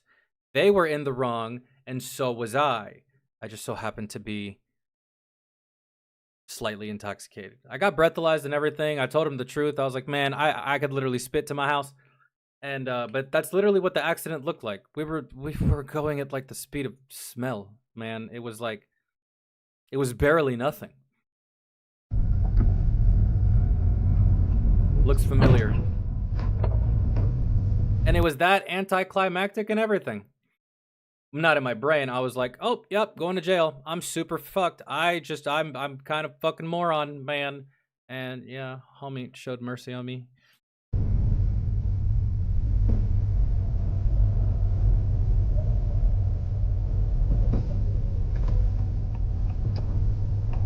Their foolishness to die because leaves they drop off. What are you doing? You know, man, y'all need to start looking for y'all merge, man. The numbers, they told part of the story. Over 3,500 passing yards, more than 40 touchdowns, a completion percentage of over 70. But the other part of the story was the moments. The situations where the games got really tight, but Mendoza... I don't know, man. That sounds like a sports podcast. I'm just going to mute for a second. My man, everyone's going slow for... Y'all both said fuck it. That guy took the grass. This person said fuck it. Both of y'all are like, I guess y'all have to shit. And look, all that going fast only to crash into one another. Look at y'all. Oh no, you got pulled over. Never mind. Guys, I did not even know that was a cop car. Isn't that crazy? That's how they get you. I had no idea. Bro, tell me y'all knew that was a cop. I had no... I thought that this was just another jackass driver. Nope. He saw yo ass. And you didn't see him. We never do. Undercover, I believe. It's gotta be. Oh, wait. Signetti, once again, he has the position. Got him. This time, go to the Big Ten championship game. Instant karma. Playing well is their quarterback, Fernando. Who else drives an Impala? I mean, but dog. Okay, dude, in my defense, I didn't see the lights. And I'm just used to seeing traditional cop cars. Yeah, like some of them are Chargers, quite possibly. I don't think I saw a Mustang cop car down in Miami once. But man, I could not tell at first glance that was a cop. But yeah, you're right. Who else drives Impalas? With the game slipping and the clock working against him, he took over. So Indiana, no timeouts. Got your ass. I definitely have to mute this song. I can't have Metallica up in here. Sorry, fellas. But this is just for the... Oh, my God. And you know what's crazy? I haven't seen this type of truck in a long time. The Avalanche? Man, I haven't seen the... I don't see those often these days. That's probably quite possibly the most surprising thing of this clip. Yep, that's an Avalanche. Man, I haven't seen those in a while. Just another one that has to shit really bad. Otherwise, why? Man. And isn't it funny how like they break the law and then like 2 seconds after they break it, the light turns green? Patience, man.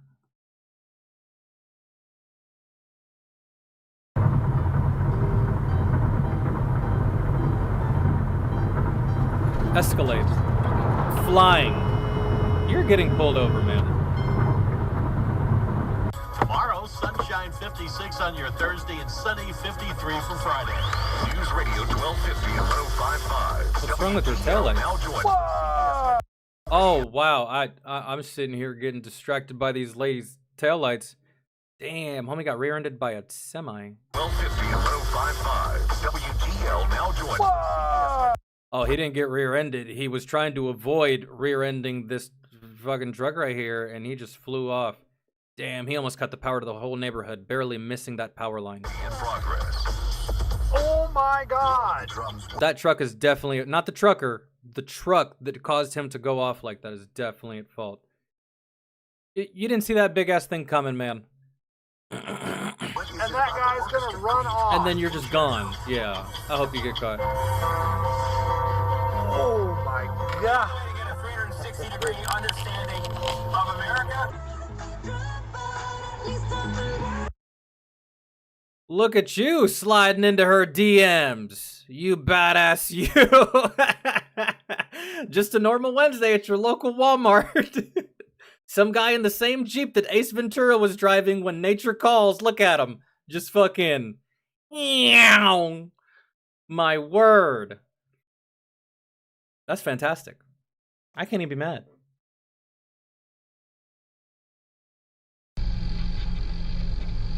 I was already kind of running late to work, and these people don't know how to drive.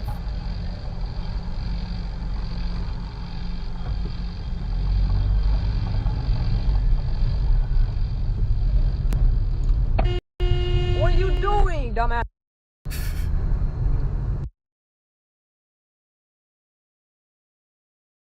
Dog. Dog. Oh my God, and then Jesus Christ, you have no spatial awareness. This car right here, fucking, look at this. Are you drunk? Sorry, excuse me there. Did I hit you? Okay, let's pull over so I can get your information. I'm just gonna go right over here. Oh, my bad, dude. You're right there. But I'm just trying to get through. Excuse me. Holy, what? Sweet Jesus.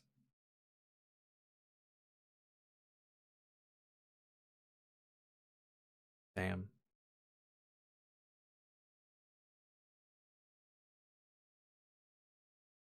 Hold on, let me read this. Car had a blinking left turn light on. The blue. Oh, okay, it's just replaying.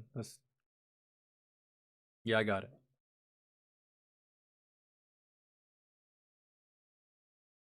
Yep, there it is. That's what I kind of was waiting to see. How the Bro, that's a parking garage like on the second floor, and it looks like there's multiple floors to this parking garage, and you pulled into your parking space, and when you went to go leave, you accelerated forwards instead of in reverse. Surprised you even made it that far. How did you even get the momentum to protrude like that? But you think you're Vin Diesel? But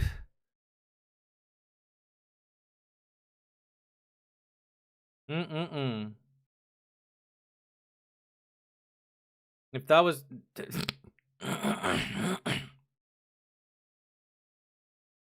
yeah, I'd never a car smashed through the wall of a supermarket parking garage. How? Man, how? You can only go so fast in these parking garages before you have to turn because you're doing nothing but circles. Or are you fucking around? Or are you on some Tokyo Drift shit? Because they were also in a parking garage.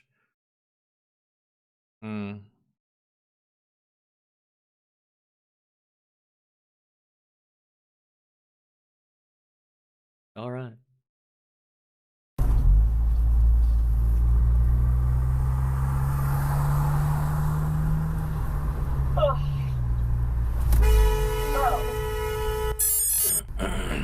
What the hell? He merged into me. Idiot. Jesus. Literally didn't even see me. Hey, okay, Garmin. Save video. There's my idiots in cars clip. You say my Garmin saved the video too. I have 2 views of it.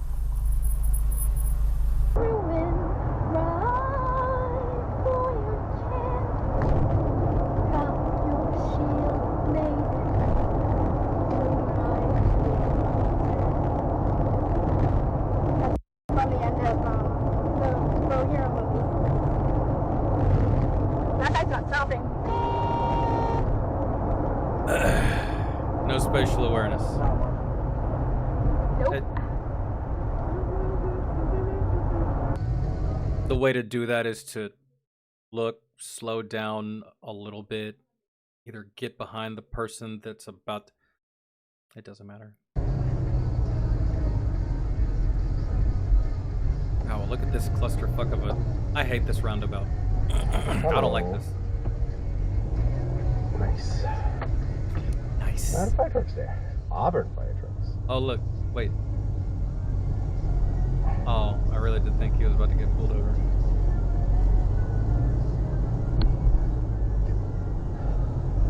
Block video. Block video. Yeah, outside of the guy protruding from... outside of this one, I don't know, man. I think that the most egregious one would have to be that guy that ran the trucker off the road. Because that is irritating, man. Like, on a level of annoyance, I feel like they're at a 1,000.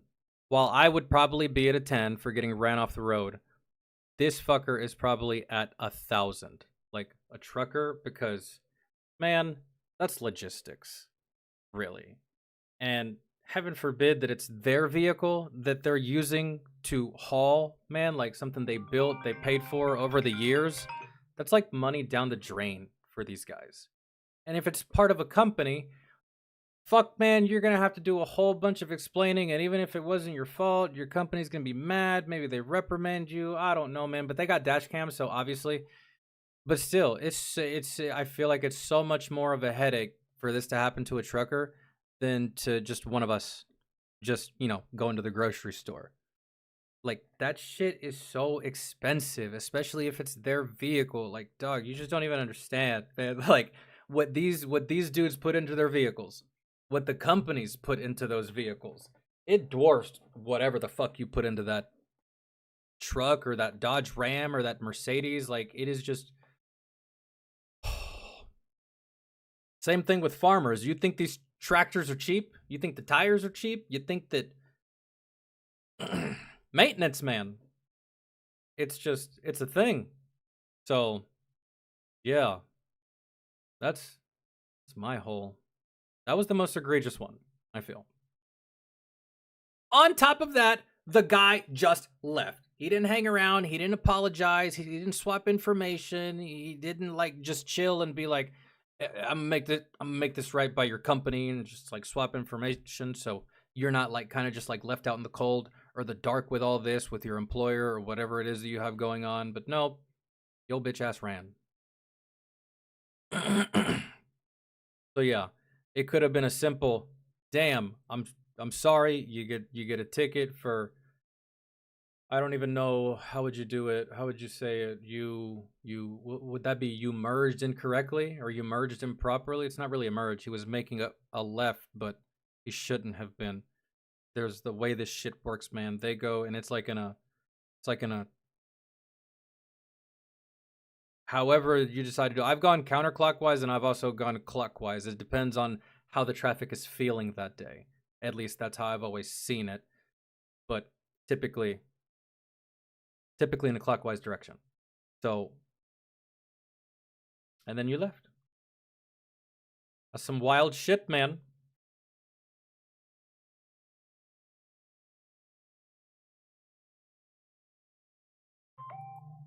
But now, the whole world knows.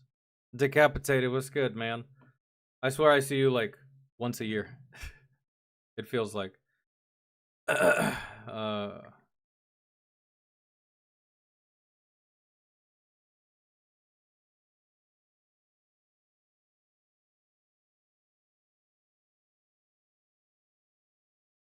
This is one of the many reasons I lost my faith in humanity. Nah, man, for me, that would be Twitter. Pretty much. Twitter. X. Whatever the fuck. Man, it's just...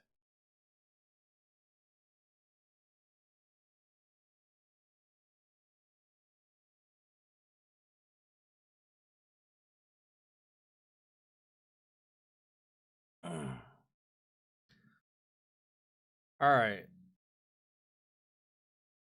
Let me just check to see how long this is terminated. I do have to get going. If this is redonkulous, I'm save it for tomorrow. I will be live tomorrow. Guys, I didn't go live all weekend because I was hella busy. My niece was very needy. And I legitimately just did not feel okay. Not good. Okay. Did not feel.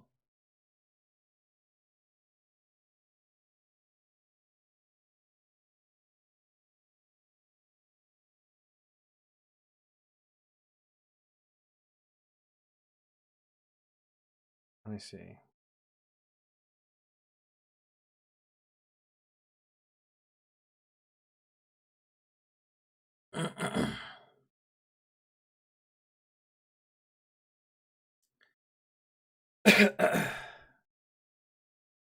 Yeah, that's usually because I've changed my streaming schedule several times over the years, mainly because I've kind of sort of like never really had a dedicated schedule that I work off of. And I know that like my streaming and uploading schedule is definitely sketchy. So there is that. Terminated, are you still here?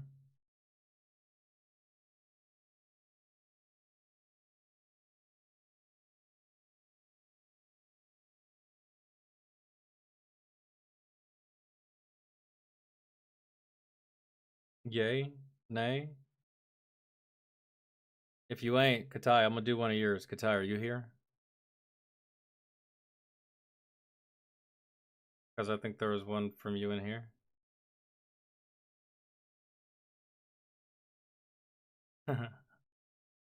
Savage Facebook posts. Oh shit.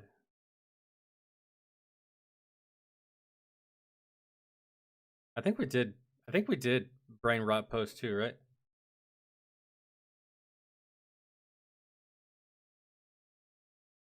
I think so. I think we're on this one.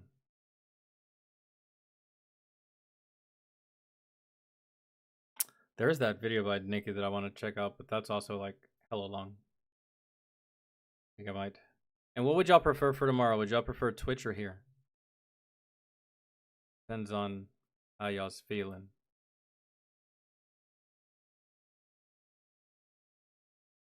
All right, the real question is,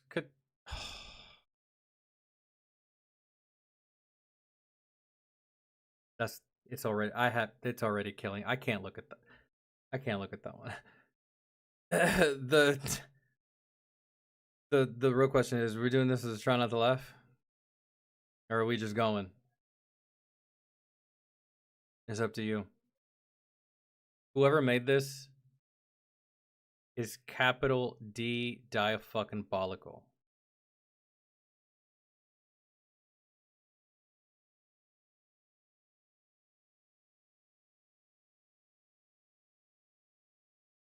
We're just going.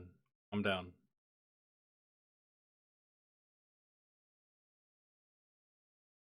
Okay.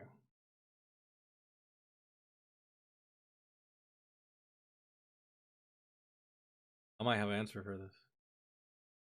Then again, I might not. My niece cries for everything.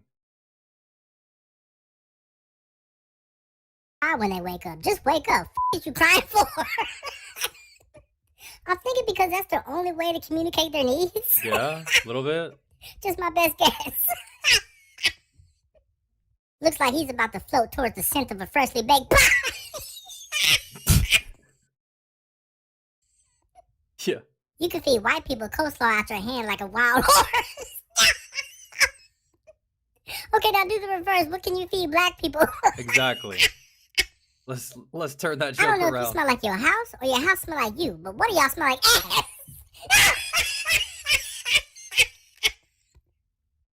If you see that my little, why the hell would you get on me bouncing so damn high? That means she used to riding horses, my boy. Go ahead, set her free back in the wild. Something shouldn't be said. The ice spice. I want the ice maker. He trying to skip and go straight to the source. Yeah, cause you ever kill somebody and their face keep popping up everywhere you go? Who was it?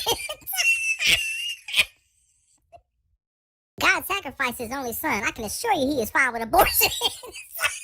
Damn. Hold on, you might be onto something. Yeah. Hence the damn. My dry as weak Because as. I never thought about it that way. Please leave me alone. I'm sorry, you said what? You dirty broad. On the internet? My dry as weak as. Please leave me alone. I still want it. Jay, you're down That bad. goes to show you Negroes do not care. You're down bad, Jay. You need to go take a Leggings cold with shower. no ass is considered long sleeve panties. This is absolutely disrespectful. Cause you know some girls, man, they be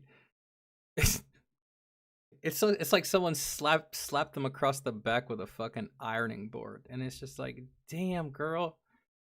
Anytime you sit down, you just slide right the fuck off that chair, like a hard piece of bread that's been sitting out too long. Oh, I'm sorry, ladies. When you fart and it rolls up slowly between your lips and pops at the top of your beak. What the hell? Ladies, is this factual? Don't tell me. I don't want to know. I didn't Most even I pay inquire. for cat is $14,000. That's crazy. You wildin'. Never mind. You gay if you think your girl gonna leave you for another man. That means you think he cute. Amon has a point. However you want to rationalize that, man. Amazon will work you until your pussy stink. Nah, boo, that means it was musty before you clocked it. Your pH thrown off because he's spitting on your cat and his tooth infected. What in the actual hell? Who y'all be fucking with? And did you not notice the tooth before you let... See, some of y'all are just as gross. Did you not notice the tooth before you let him and... Bitch, please. I'm not calling her that, man. That's her name. If your whispers stink, just keep the secret. Damn. This new Predator movie looks wild. Jay-Z can't catch a break. Why the f is everybody dick little? If it was, if I was trying not to laugh, bro, that one would really test my resolve. For one, it's cold outside where I live, and for two, that's how I was born. Why would you answer? Some of y'all need prescription toothpaste. Imagine that. He still hasn't asked me to be his slave for Black History Month. What are we doing? Young lady, I think you're going in reverse from the way that you do you, I suppose. Jacquees been a stud his whole life. Easy on Jacquees now. I'm calling you my love and romance. I'm calling you my love and romance. That was good. The shit I'm finna do to this tonight, she gonna think Diddy is dead. You gonna have to elaborate because Diddy did more than just get freaky. And you gonna need a and you gonna need a lot of baby oil. The savagery knows no bounds. You're dirty, Javon. Bruh. Oh my god.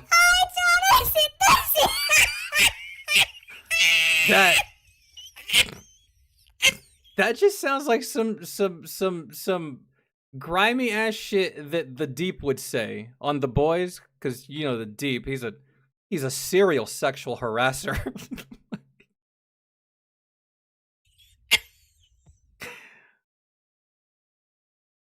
Then again, Deep's girlfriend was hella into him. He didn't have to pressure her at all. In fact, she was hella in love with this dude. I felt so bad for her because I think Deep killed her.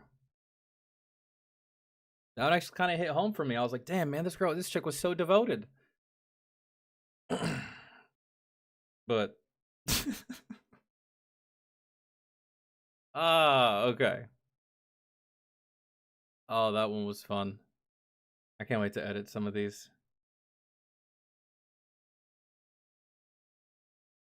You won't see me on Twitch because I hate... Oh, because of Hassan. That's fair. You don't want to support the platform that platforms him. Hey, I get it.